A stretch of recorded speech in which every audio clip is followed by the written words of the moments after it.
From WXXI News, this is Connections. I'm Evan Dawson. Our connection this hour was made in the state of Indiana this week when a block of state Republicans defied President Trump. The president wanted Indiana to draw new voting district lines for the purpose of creating more Republican-leaning congressional districts ahead of next year's midterm elections. Indiana has had a long policy of redrawing lines every 10 years, and this is not one of those years. But Indiana's lieutenant governor said that President Trump called and threatened to pull all federal funding for the state of Indiana if they would not go along with his plan.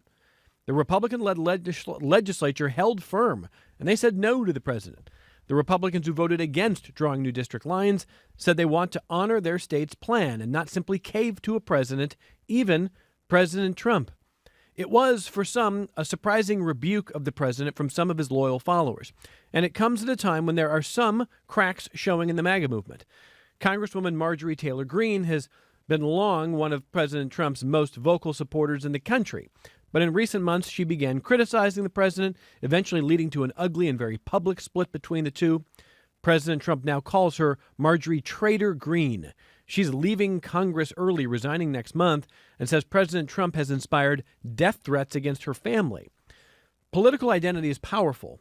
California Governor Gavin Newsom told the New York Times this week that he now looks back at his own actions in 2020 and 2021 as having been influenced by the far left of his own party, the Democratic Party, during a time when Newsom said it was hard to break from party orthodoxy on social issues.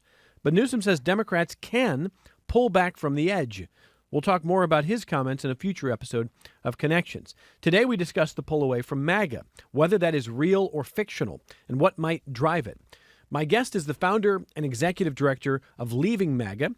Rich Logis is back with us. Rich, thanks for making the time. How are you? I'm great, Evan. It's good to be back with you, and happy holidays to you and your team and to listeners. And to you as well. Nice to have you. Rich, for those who don't know you, can you briefly retell your own story? Sure. I was somebody who served as a grassroots activist for the Trump campaign in 2016. I contributed part of the call script of the campaign. I was somebody who recruited people to vote for Donald Trump. And after the 2016 election, I got deeper and deeper into the MAGA world and in the community of MAGA. And I became a podcaster. I had dozens of freelance articles. I had bylines in places like Fox and The Federalist. I supported Trump groups. I spoke at them. I was a sponsor of them. But it was in the summer of 2021 when some of my own personal cracks started to form. And I like to paraphrase Ernest Hemingway in saying that my own epiphany happened gradually and then suddenly all at once. After my governor, Ron DeSantis, platformed anti-vaxxers at his press conference, I went and diversified my news and information sources, and I came to better understand January 6th, Trump's mismanagement of the pandemic, the stolen election lies, and then the final straw for me was May 24th, 2022, which was the Uvalde, Texas school shooting. And it was not too long after Uvalde that I published a mea culpa. It was on August 30th of 2022, and in that apology, I said that I was sorry for supporting Trump, that I wanted to apologize to anyone I may have hurt with my words, deeds, and rhetoric. And the honest truth of it, Evan, was I never thought that anybody would care, but it turned out people did care. And born from the recounting of my story was our organization, Leaving MAGA, which is a new community for people who decide to leave and for those who have doubts about their support for the MAGA movement. Rich, when you were in the midst of that movement, what at the time did you think of January 6th when it happened? I am embarrassed to admit that what perturbed me about January 6th when it was occurring in real time and subsequently thereafter, it wasn't the violence committed by the rioters. It wasn't the fact that someone needlessly died that day. What bothered me about January 6th was my concern that the insurrectionists were harming our chances of a 2024 comeback. So when I should have been disgusted and revolted by what happened, my mindset, Evan, was more about damage control. And I thought that groups like QAnon and the Proud Boys were merely hobbyist groups who had no influence. But after I diversified my news and information sources, I came to better understand that those groups were, in fact, not hobbyists, but had a great deal of influence and had the backing of the most powerful person in the world. And when I came to better realize what January 6th was, it was one of the cracks that eventually widened, and it was that chasm along with others that eventually led to my leaving of MAGA. I never supported what happened on January 6th, but I did not think it was a big deal at the time. I thought that it was hyperbolized by Democrats and anti-Trump Republicans and the press. Sure. And what were your primary sources of information before, as you say, you diversified your news sources? I was consuming most of the media that I was writing for, ranging from Fox News to The Federalist. I wrote for a site called WorldNet Daily, WND, which is the site that originated the Obama birther conspiracy. And I knew that, but it didn't matter to me because my activism as an aspiring MAGA pundit who wanted the attention of the president superseded in importance the fact that WND was responsible for one of the grossest conspiracy theories of the modern era. And the site that I probably consumed more than any other was Breitbart. I lived on that site. I checked it numerous times a day. I lived in the comment section. And all of that media combined, what I came to understand about it is it kept me in a right-wing media echo chamber. And it's why any information that refuted any of the media that I consumed was rejected. And any media that challenges the pervasively held mythologies of the MAGA community is also rebuffed and turned away. So that's why I, looking back on it, was so ignorant and allowed myself to believe so many lies because of the media that I was following. Well, I want to ask you about some of the stories that are making national headlines now. And I want to start with what you make of the president's fight with Marjorie Taylor Greene. So it's possible that Marjorie Taylor Greene is just opportunistic, is doing what a politician typically does, and is thinking about her future. But there's also the possibility that she's undergoing a genuine transformation. And I am willing to keep an open mind that she is changing for the better.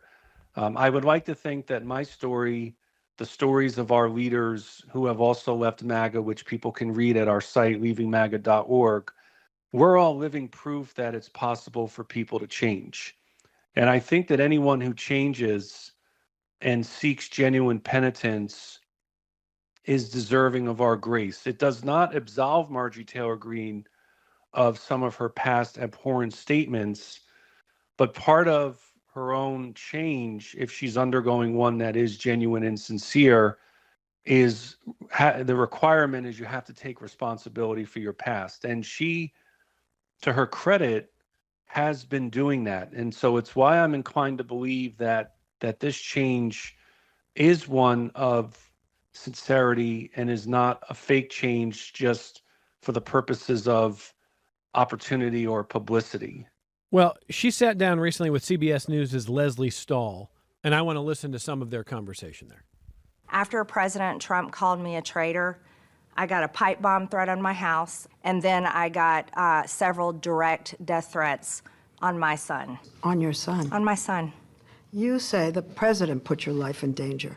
You blame him. You say he fueled a hotbed of threats against me, and that you blame him for the threats against your son. The subject line for the direct death threats on my son was his words, Marjorie Taylor Greene. Those are death threats directly fueled by President Trump. I told him, I told J.D. Vance, I told them all, sent those directly to them. And response? J.D. Vance replied back to me, we'll look into it. I got response back from President Trump that I will keep private, but it wasn't very nice. Give us a hint of what the president said. It was extremely unkind. Her life is in danger? Who's that? Marjorie Taylor Greene, she says. Marjorie Taylor Greene. I don't think her life is in danger. Frankly, I don't think anybody cares about her. Rich Logis, what do you hear there?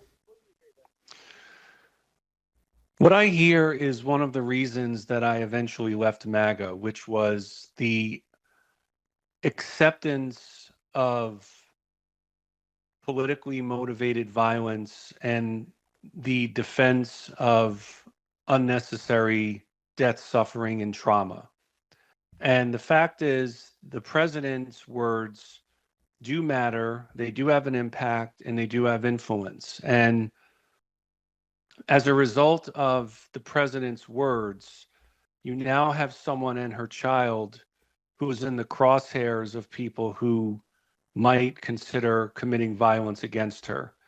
And that's been something that the president has engaged in for years. Even when I was in MAGA, I knew that his words could cause harm, but I looked the other way. I was somebody who defended the president during those actions, and looking back on it, I know now that I should not have. And Marjorie Taylor Greene should not be subject, no one should be subject to those kinds of death threats, but those threats come as a direct result of the president's rhetoric. Rich, since you have launched leavingmaga.org and founded Leaving MAGA, have you been threatened? Has your site or your organization been threatened? So thankfully, we have not been threatened. Our comments that we receive from those who are in MAGA online tend to be more, I would say, more innocuous comments, such as that I was never MAGA or that I'm a paid Democratic operative. Sometimes I receive comments that I and some of our leaders are pedophiles. That's one that's quite common. And I think, Evan, without trying to psychoanalyze comments like that, one of my hypotheses about why so many people are in MAGA is I think that for some, being in MAGA is a cry for help, and they've endured their own trauma. And I'm not defending those kinds of comments, whether they're directed at me or Marjorie Taylor Greene or anyone else. But I feel like there are cries for help among some people in MAGA, people who feel left behind, people who feel unseen and unheard. And those cries manifest themselves in these kinds of comments, whether they're violent or violence adjacent. And so while we've avoided death threats and threats against my own life or my own safety and security, I also am bracing for the fact that those kinds of comments will probably inevitably come my way. Well, I take your point that you want to give some grace and take Marjorie Taylor Greene at her word and give her space to have a legitimate, in your words, transformation. But it was just 6 months ago, maybe right around there, that we saw Elon Musk break with the president.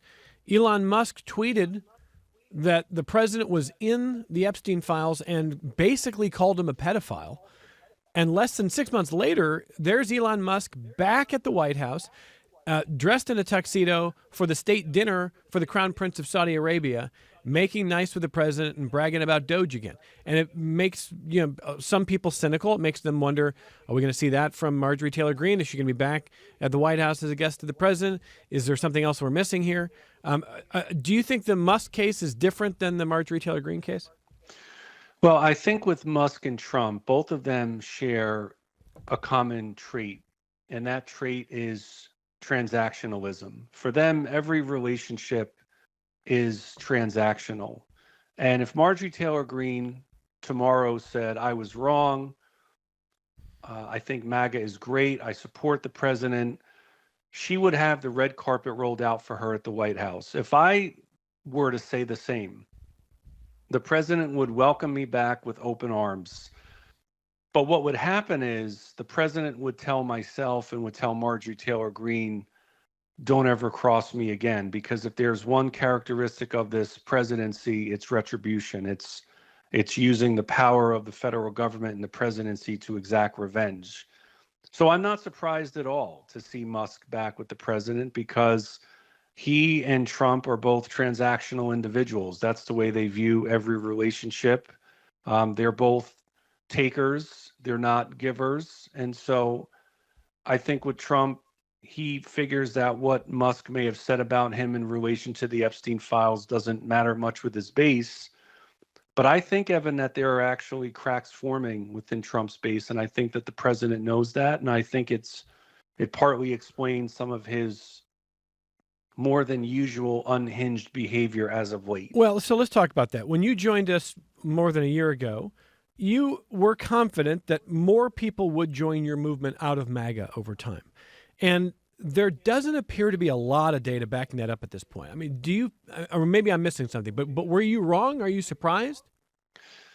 So it is hard to gauge how many people right now may have quietly left or maybe are quietly having doubts. But I think that there's some anecdotal evidence that we can point to that would suggest that these chasms are widening. With us, when we started out, it was just myself. Now we have a leadership team of over 25 of those who have told their stories and have given witness and testimony to their own MAGA odyssey. I think that some of the polling, even though I tend to be a polling skeptic, does show with the president's low approval ratings that there have to be some people who are in MAGA who are feeling disillusioned and dissatisfied right now. And it could be for a whole host of reasons. It could be the inhumanity of the immigration raids. It could be the fact that the tariffs are causing real economic harm to many of the people who did vote for Trump, that there are people who have lost jobs in the federal government as a result of cuts enacted by this administration. So yes, it's difficult to point to a lot of hard data, but I am wagering a bet that there are more and more who are quietly leaving MAGA. And what's the next important part of that is we have to give them some place where they can tell their story. And that's why we formed our organization as that new community, that new destination for people where they have an exit ramp. We have consistently added more and more testimonials to our site. There are more that we're working on right now. And the good news, Evan, is that those who are giving their testimonies with us, they tend to come to us. So I think that people are who have left MAGA, I believe, are feeling more emboldened in wanting to speak out against this president and the administration.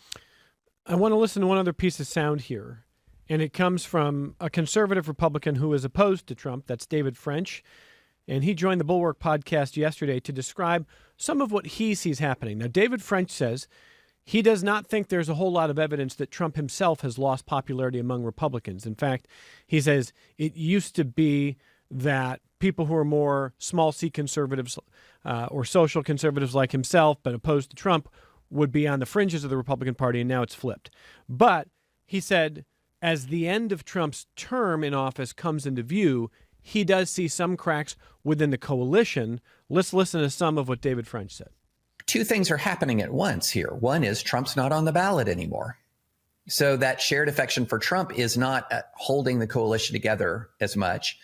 And then number two, the Democratic Party isn't the same party as it was in 2020, and the Republican Party is getting more extreme. And so the Democratic Party has been moderating as the Republican Party has been radicalizing. And so a lot of that means that normie Republicans are now facing worse treatment and more vicious treatment from MAGA Republicans than they've ever experienced from Democrats. And while you still have a coalition that's hanging together, you can see it's bleeding numbers. My goodness. I mean, did you see some of the election results from earlier this week? Just remarkable. And so I think what has happened is while a lot of the Republican disunity has been obscured by the continued affection of partisan Republicans for Trump, you go one layer below that, just one layer, and the whole thing is starting to pull apart at the seams. This coalition is not a stable coalition of people. Rich Logis, what do you make of that? Well, I think that David astutely points out a couple of points. The first is that when Trump is not on the ballot, MAGA candidates do not do well. And I am not qualified to give any kind of post-mortem or electoral analysis, but the facts are that MAGA candidates without Trump there to prop them up on ballots, they don't do well and they tend to lose elections. And I think also another point that he makes is that while it is not happening as rapidly as we would like, MAGA will unravel when Trump is off the scene. It won't go away, but it will unravel itself. And the important part, if in fact it does burst at the seams, as he said, the key is to then catch people before they get subsumed into whatever the next iteration of right-wing politics are. MAGA is what Trump very effectively did is he took right-wing politics, which have existed for generations, and he branded them, and he gave that name, that moniker of Make America Great Again. This is why there is this fealty to Trump, because he is the titular leader of the MAGA community and the movement. And it's why when he's off the political scene, there's no one who's really going to be able to replace him, because he is the originator of this brand name of politics.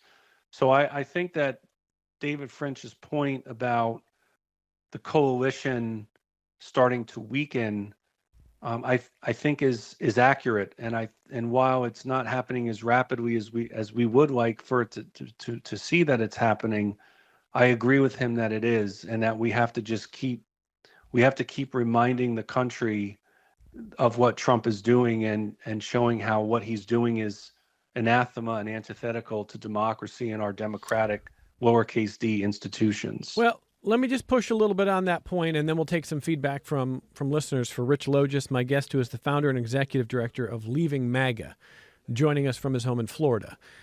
Rich, it's one thing to see the path that you are on, which is you were an ardent Trump supporter for years, and then you saw him very differently, and you do not support him at all now. That is not the same as saying this is a coalition that loves Trump, but is not going to be cohesive when Trump is not on the ballot or when it's 2028 and beyond, because there's not going to be another inspirational and charismatic figure like Trump to have that kind of magnetism, and so the coalition will fracture. Those are two different things, aren't they? Well, I think that it's important to stress that, like all right-wing politics, MAGA will not go away. But I do think that most people in MAGA, deep down, are good people. And while I don't defend their ignorance, I think it's important to emphasize to listeners that all of us are susceptible to being influenced.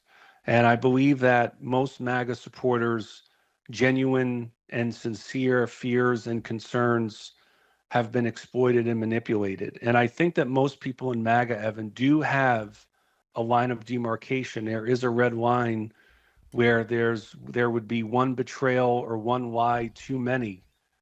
And if they reach that red line, it will commence some of the doubts and some of the confusion that I felt, and will motivate people in MAGA who are having those doubts to start to question their belief system. One of the hardest parts for me in leaving was I had to liberatingly but painfully accept that I had believed years and years worth of lies.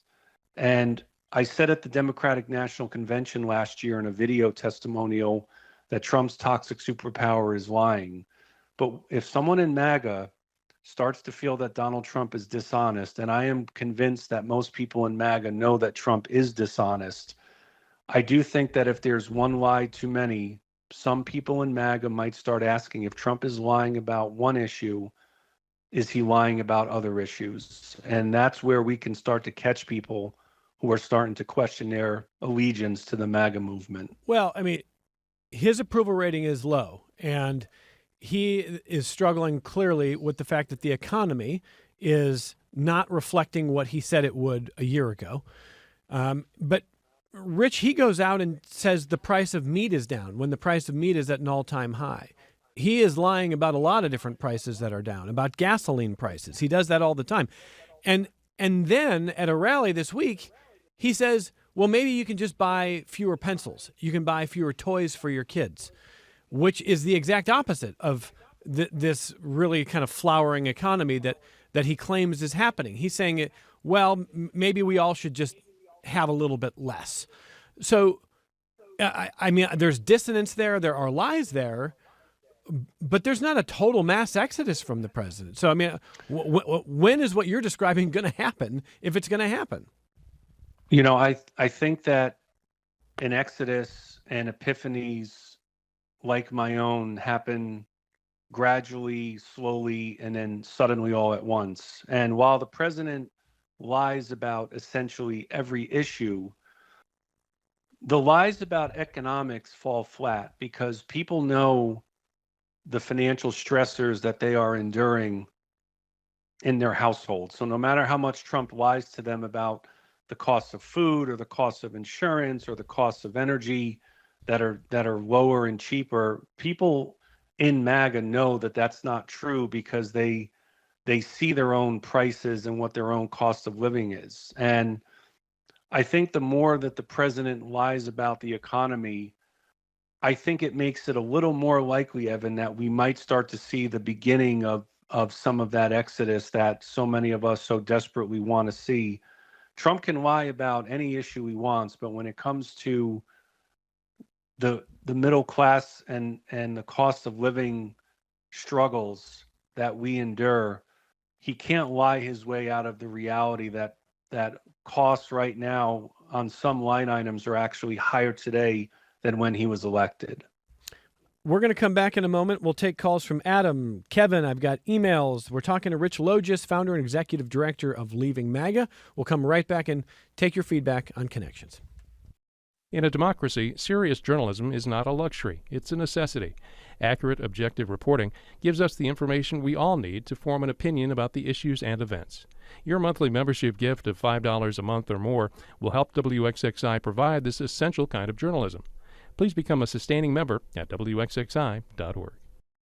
This is Connections. I'm Evan Dawson. Adam in Newark first on the phone. Hi, Adam. Go ahead. Hi, guys. How you doing? Very good. I'll make my comment first, and then I just have a question for the guest. Basically, anybody that right now, is claiming to just be starting to get off the Trump train, off the MAGA boat, well, I have very little sympathy for anybody that wants credibility for making that choice now, because the first term, okay, it was an experiment. After January 6th, after all his lie, I could go on.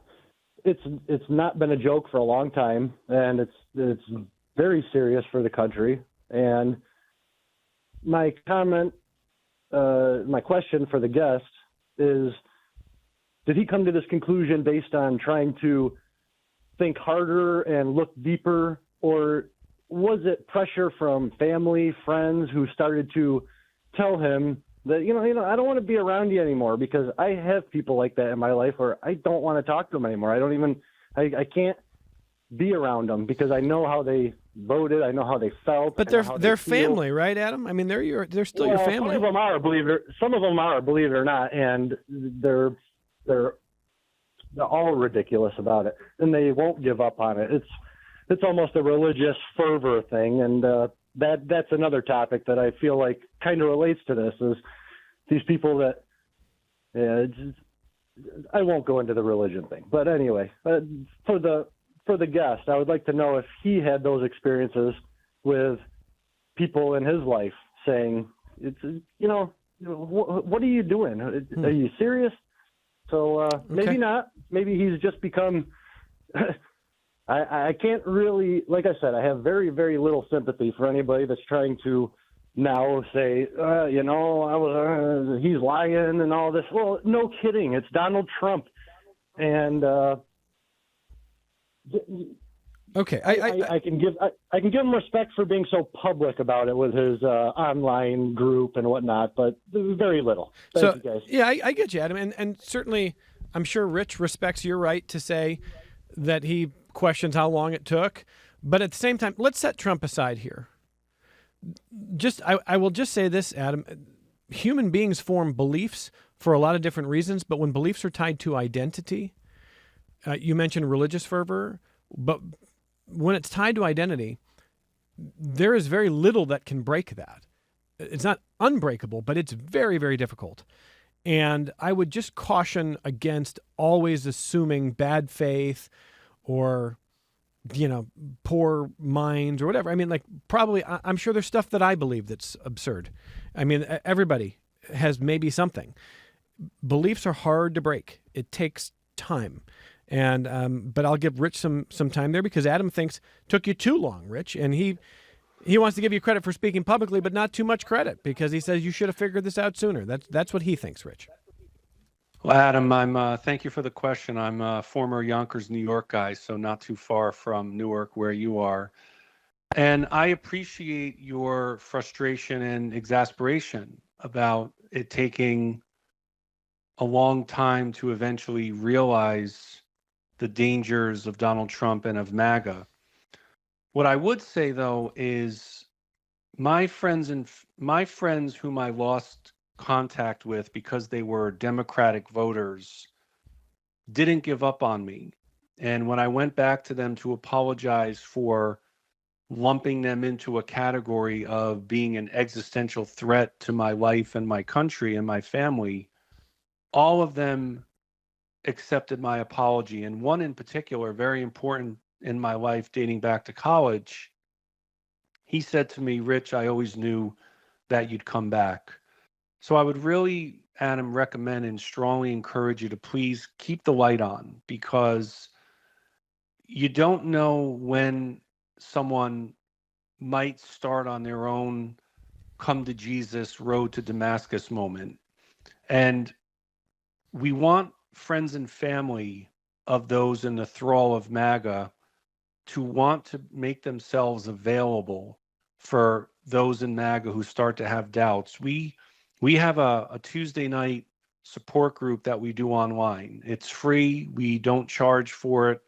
And it's a place where friends and family come together of those in MAGA to tell stories, talk about their relationships, and find healing. So it's not, Adam, your responsibility to coddle someone in MAGA. You are under no obligation to try to change anyone's mind. But be there for your friends and family in MAGA, because there's possibly a day that's going to come when they're going to come to you and say, I'm starting to have doubts and I'm starting to have second thoughts about this. And you want to make sure that they don't feel that you'll judge or ostracize them. Rich, in 9 days, I'll be with a big group of family, dozens of people. There will be far left lefties. There will be centrist Democrats. There will be small C conservatives who can't stand Trump. There will be fire-breathing MAGA people. The family's got a lot, and we're all going to hold hands and sing Johnny Appleseed. And I would not have it any other way. I understand Adam is feeling differently, but how do you feel, Rich, about saying I'm going to turn my back on friends or family based on beliefs? No, I don't. I think about if my friends had done that to me, and there's a good chance that if they had done that, that I wouldn't be here right now talking about this topic or having an organization leaving MAGA. All of us are vulnerable to being influenced. And the reality about right-wing propaganda and agitprop is that it is effective. And the lies do tend to have a very formidable ability to penetrate people's thinking and psyche. So if we give up on our friends and family as being lost causes and helpless, then it results in giving it gives people a reason who are in MAGA to not leave, even if they know deep down that they should. It was hard for me to walk away, in addition to believing the lies that I did and creating an entire identity and public persona around them. But it was also hard, Evan, because I had a second family of my MAGA compatriots. And as ashamed as I am to admit this, sometimes that MAGA second family took precedence over my own blood family. Sure. And I neglected my duties as a parent and as a husband, because I was embroiled in a political battle against the existential threats of those who were not with us in MAGA. So as a friend of mine always says, keep the light on. Don't give up on your friends and family. Try to remember who those people were before Trump and MAGA came on the scene, because the goodness in those people, it's still there. All right, let's get back to phone calls here. Kevin and Victor next. Hey, Kevin, go ahead. Hi, Evan. There's so much to think about here. First off, what's your guest's first name again? Rich. Oh, yeah, Rich. First off, you talk about MAGA like it's, the Taj Mahal or the Great Wall of China, like it's a thing, just a slogan, just a name. I support Trump because he's way better than Kamala Harris or Tim Walz. I mean, there's no way I would ever support them or vote for them. So Trump became a guy who stood up for a lot of things that I believe in, and basically the whole conservative movement believes in. Whether, you can question whether he really believes in them that deeply himself, but he's the guy. And he's got animal magnetism, he's got charisma, he did it, he just marched through so much adversity, and he's still standing, almost being killed. But there was a movement, a conservative movement that existed before Trump. He didn't start that movement. You're a guy, in my thinking, who saw this bandwagon, a MAGA bandwagon. You jumped on it. You got gigs writing and doing stuff, and you're kind of an important person. And then you were disillusioned. So now you just go 180 degrees opposite from that, and you were supporting Kamala Harris and Tim Walz and trying to get people out of MAGA, which doesn't even exist. But, I don't understand that. Why don't you just go to trade school and become a plumber? You'll make good money, and, you just won't be annoying people like me. But I'm a conservative. Kevin, hang there for 1 second. I want to give Rich a chance, and then we can jump back in with you. Go ahead, Rich. I think that there were valid reasons for supporting Trump in 2016. There were issues raised about economics, about outsourcing of jobs, about once vibrant communities that had been hollowed out due to jobs going overseas. I personally did not lose a job to overseas, but I knew people who were small business owners who lost business to other countries. But that was then. And I would respectfully disagree with the caller in saying that MAGA is just merely a slogan. That was not my experience. MAGA was my life. In fact, it not only was my life, I forget about taking a day off from MAGA. I never took an hour off from it. And what MAGA is, in my opinion, it's not a cult. It's a community. It is a place where people find camaraderie, a sense of belonging, and also have a shared belief that democracy and liberalism have left a lot of people behind. And I don't think that that's a completely invalid belief, because there are times when democracy and liberalism maybe haven't served well the entire country.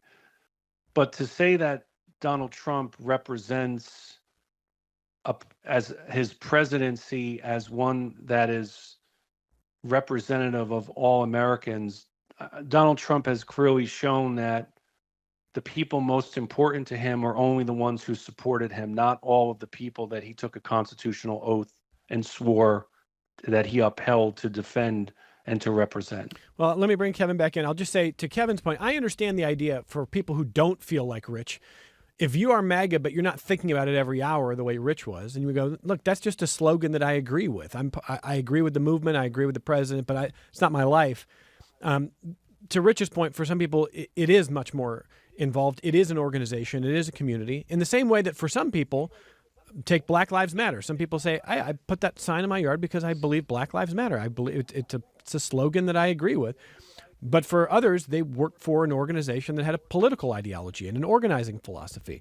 So Antifa, you could say, I mean, the list goes on. So there are slogans, yes, but then there are organizing. So I don't want to get caught up in that. But Rich was very, very deep in a very much a community. Kevin, I'll let you follow up if there's something you want to add there. Go ahead. Okay, yeah, I'll just say this. The thing is, like I said, most people who support Trump were there for decades before. They have core conservative beliefs and convictions. That's why they like Trump. Rich didn't have that. He said he used to be a liberal. Now he's back to the liberal. He just jumped on the bandwagon, and he got jobs. He was working. He was getting paid. He was doing things. He was writing things. He was doing podcasts. He was on Fox. Okay, you had a gig. You were getting rewarded for it. So that's what you were into. You weren't someone with those core convictions that go back decades, like most of the people who support Trump. Okay, I love Trump, but Donald Trump himself doesn't have core convictions. He used to be a Democrat. So what's? Say it all the time. You don't know his heart, so please don't pretend like you do. But you're trying to pretend you know Rich's heart. Come on, Kevin. Well, Rich just said he used to be a liberal, and now all his friends are welcoming him. So did Donald Trump. I know he used to be a liberal. He admits that. I know that, but he's not returning to that. He's on the path that he's been. So you can pivot once, but you can't pivot again. Is that what you're saying? If you pivot again, and then it's just opportunistic. He's 79 years old. He'll probably drop dead tomorrow. Okay, there are a lot of people who I'd rather have leading the movement than Donald Trump. But I'm just saying we have a binary choice politically in America. Donald Trump compared to Kamala Harris and Tim Walz, who are the most despicable, feckless people who've ever run for office. There's no comparison there. Okay. Kevin, I appreciate the phone call. Rich, anything you want to add? Well, I would like to say that I am not a Democrat. I don't belong to any party. I've retained my independent status because I feel that it brings me a little bit more credibility as a director of a nonprofit. But I would disagree with Kevin's remark that Kamala Harris and Tim Walz were inferior candidates. I don't believe they were perfect candidates, but full disclosure, I did work for Kamala Harris's campaign in Florida here as a Republicans for Harris co-chair. So I would respectfully disagree with the categorization of how how Kevin referred to Vice President Harris and Governor Walz. And just briefly, Rich, because we got a lot of phone calls. We want to work through them. Is there one position that you still say, oh, my Democratic friends are surprised I'm this conservative on this particular issue? Is there one that surprises your friends on the left? Yeah, I'm a firearm owner. I have a concealed carry permit. I don't carry every single day, but I am a believer in responsible firearm ownership. Having said that, I think that our firearm laws federally are about 50 years lagging. So that, Evan, tends to raise a couple eyebrows here and there, but it is a belief that I've maintained and held on to. John in Fairport's on the phone next. Hi, John. Go ahead. Yeah, hey, how you doing? Good. I'm just going to respond. I'm a registered Republican, which is very difficult to be in New York State. The reason I'm registered and not an independent, as your host or guest said he was, is, because New York State law doesn't allow me to participate in any primaries, so you got to be registered in one party or the other. Yep. But, as far as MAGA goes, I don't know anything really about MAGA, and I think if there's a very small percentage of people who voted for Donald Trump who get wrapped up in that whole rah-rah MAGA thing. I mean, I supported Trump because I felt he was more in line with a number of the things that I felt needed to be changed in the country, and that's it. Okay. Have you moved at all on Trump? Is there anything that the president's done that has alarmed you? I'd like him to keep his mouth shut. The way that he goes about,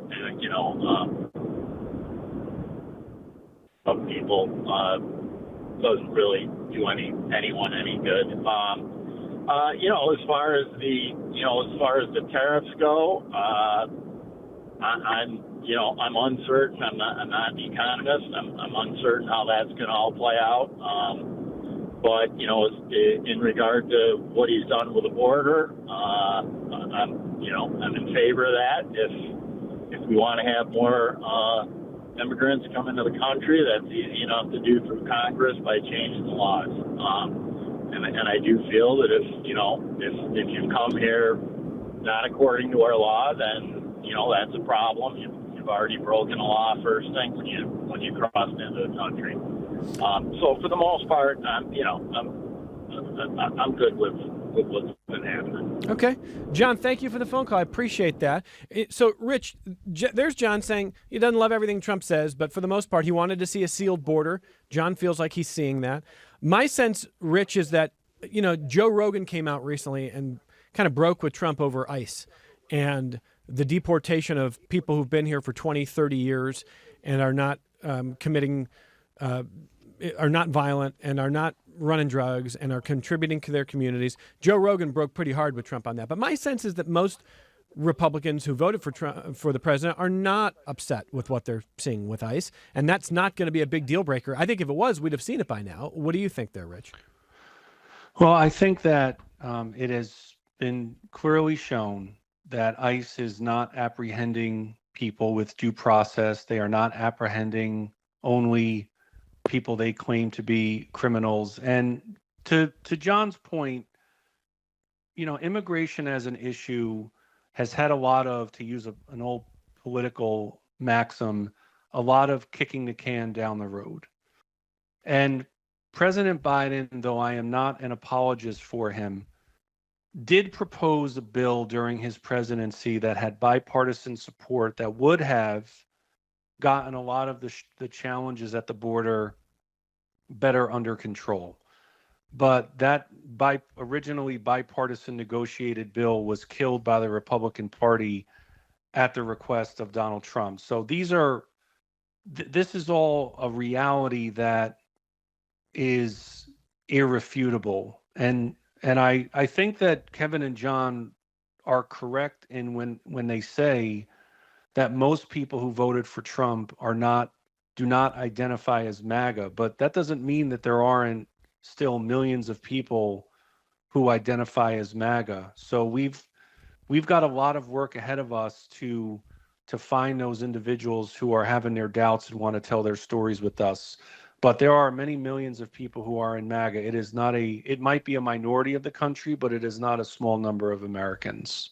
Here's an email from a listener named Evan who says, I think your guest and many coming out of the MAGA movement have a unique role and perhaps the ability to coordinate with our democracy as we plan repairs that the Trumpian era has done. Damage is done. And Evan goes on to say, I think the window of opportunity is closing rapidly. Trump is no spring chicken. In an embarrassingly, morbidly forensic way, the Trump experience and experiment has flushed out awful dynamics in our politics and has exposed real weaknesses in our system. Without him specifically as the mirror ourselves, how will we diagnose and heal? Those coming out of MAGA may be some of our most needed assets at correcting our system and exposing ongoing chinks in our national experiment and societal cohesion. What do you think? That's from Evan in Rochester. Go ahead, Rich. Thank you, Evan. I think that there's a lot to learn, and it's incumbent upon all of us as people who left to rediscover our democracy. Leaving MAGA for me meant a rediscovery of democracy and our institutions and the norms and the mores that, though flawed and though imperfect, had led our country for nearly a quarter of a millennium. And those norms were shattered by Donald Trump. And I don't believe that our window is rapidly closing, but there's no doubt that harm has been done to our democracy. And it's why it's just so important that people be registered to vote, that they turn out to vote, especially in their state and local elections.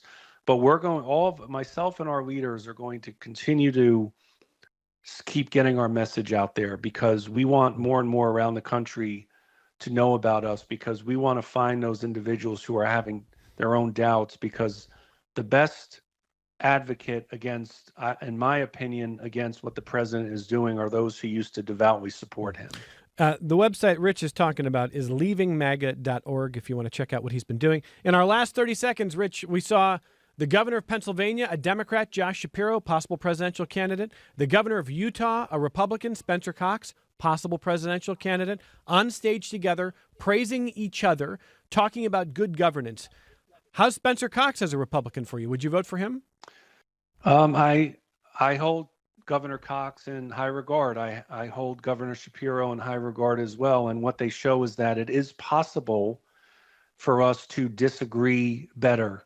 And that's what democracy ultimately should be about. It should be about the respectful civil debate of a marketplace of ideas. And both of those guys embody what I believe is when they embody what is best about our democracy, which is that we can have our disagreements and the will of the people ultimately should win out. The founder and executive director of Leaving MAGA is Rich Logis, joining us from Florida. Great talking to you, Rich. Thank you for the insight. Thanks for being here this hour. It's my pleasure, Evan. Thanks for having me. We've got more connections coming up in just a moment.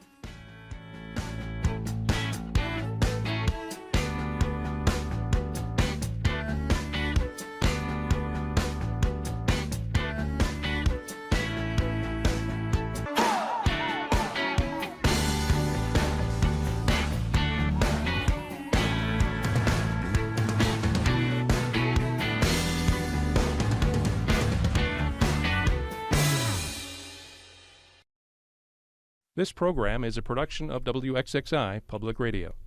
The views expressed do not necessarily represent those of this station, its staff, management, or underwriters. The broadcast is meant for the private use of our audience.